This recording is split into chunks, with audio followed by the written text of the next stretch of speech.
Professor Ben Arts, Fox,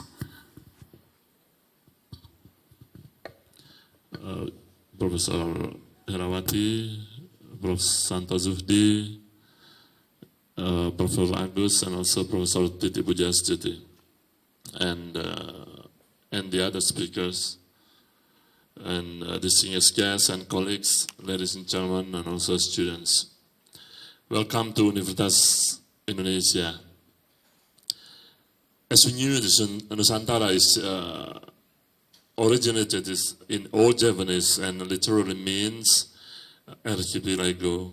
And the word Nusantara was taken from the oath by Gajah Mada in 1336, as written in the Old Javanese Pararaton and Negara Kertagama. Gajah Mada was a powerful military leader and prime minister or Mahapatih of Majapahit Kingdom, who was credited with bringing the empire to its peak of glory. But recently, some Indonesian historians believe that the concept of Nusantara was not an idea coined by Gajah Mada for the first time in 1336. It was coined earlier in 1275 as Cakrawala Mandala Dwipantara by Kertanegara of Singasari. Dwipantara is a Sanskrit word for the island in between, the synonym of to Nusantara, as both Dwipa and Nusa means island. The term is used to describe the Southeast Asian archipelago, and Kertanegara envisioned to the union of Southeast Asian maritime kingdoms under Singasari as a bulwark against the rise of the expansionist Mongol Yuan dynasty in mainland China. And the way how Negara Kertagama and Pararaton presented the information are soundly enough that Nusantara was already there during the time before the Javanese Majapahit extending its empire. Pararaton give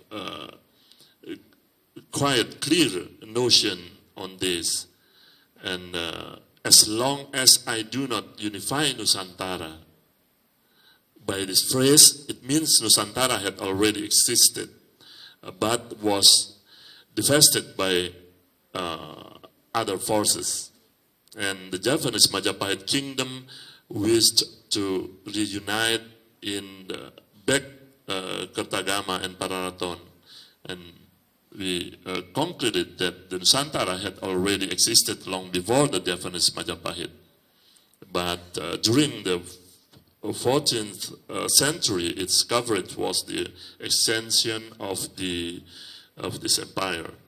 The sum of Nusantara is a geopolitical enclosure or a circle or various local politics units which spread in the vast area of present Southeast Asia.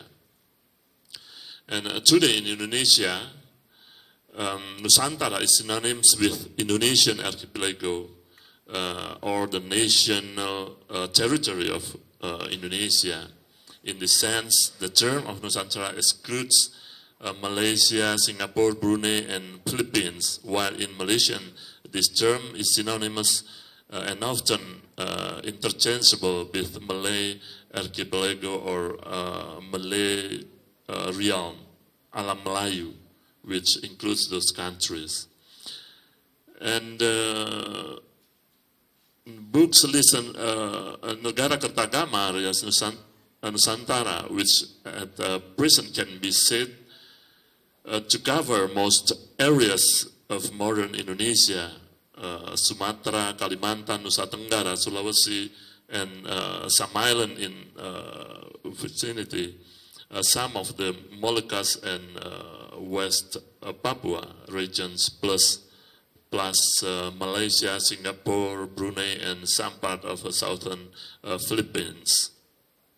And Nusantara, at the time, Majapahit and Malayan archipelago, which is the basis of a concept of Alam Melayu, are two concepts that have the same geographic coverage, but there are differences in history that these two concepts can be used to refer to the same things.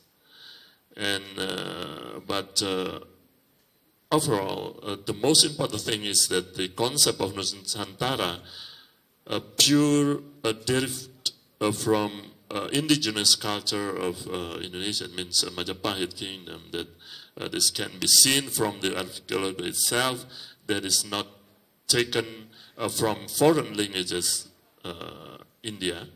And nation of Indonesia as a descendant of the original, not immigrant from Majapahit, has absolute right over the terminology archipelago. As the heir of the terminology of archipelago, the nature of the definition of this terminology is that the country remains if the origins refer to the region Nusantara Majapahit, the archipelago is now referring to the territory of Indonesia. But the term of Nusantara is still common among the narrative of Indonesia, Malaysia, Brunei, Darussalam, and also Singapore and South Thailand. It's important to be on academic interest as it plays practical roles in those notions. And for instance, it has played an important role in the struggle of Indonesian independence since early the 1920s. The term Nusantara had been capitalized by Indonesian nationalist circles such as Daus Dekker, Astiabudi, Ki Hajar Dewantoro, and also Sukarno to surrogate the colonial term Netherlands Indies. On the other hand, Nusantara is a special kind of sacred word among the indigenous of Southeast Asia, as they fertilize potent feelings of an imagined communities, a form sense of belonging that often pronounced as compatriot kin, bangsa serumpun, based on their common ancestors and similarities of spoken languages, belief, way of lifestyle, skin colors, and beside the domicile. But unfortunately, there is no authentic map of Nusantara, other than the other being confused from authentic sources. And Nusantara as coverage could also be conceptualized from two dimensions, horizontally and vertically. And horizontally is spread from southern Thailand to western Papua New Guinea, and vertically from western Sumatra, Barus, to the Philippines. And in the other hand, Indonesia is the world's largest archipelago with over than 1,000 islands. And in addition, there are many cultural influences streaming back from difference in heritage.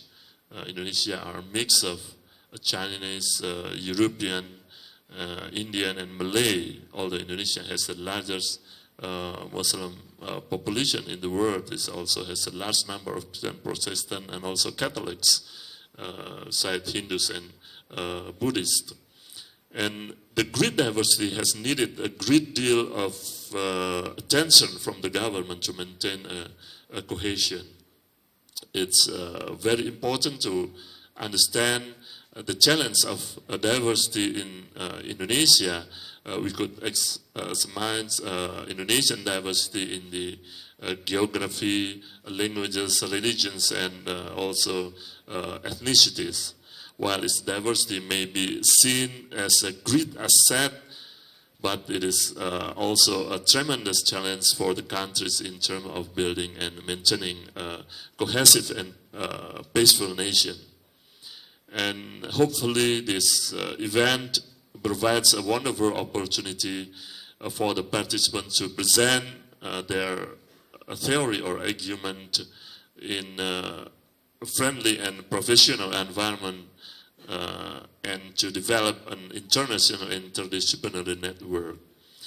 And actually the broad goals for this conference actually is to provide a forum for building networks among scholars through the exchange of knowledge and experiences surrounding the study of Nusantara. And Nusantara studies and Universitas Indonesia is one of our priorities here, and UI will support the establishment of Center for Nusantara Studies in Universitas Indonesia. And thank you and congratulations to Pak Untung, Dr. Untung Yuwono, Hendra, Saras, and another committee for hard working on preparing this conference. And with Bismillahirrahmanirrahim, I am here officially declared that International Conference on Nusantara Studies 2016 for open. And again, welcome to Universitas Indonesia. Thank you very much. Thank you, Professor Dr. Bambang Wibaarta, for the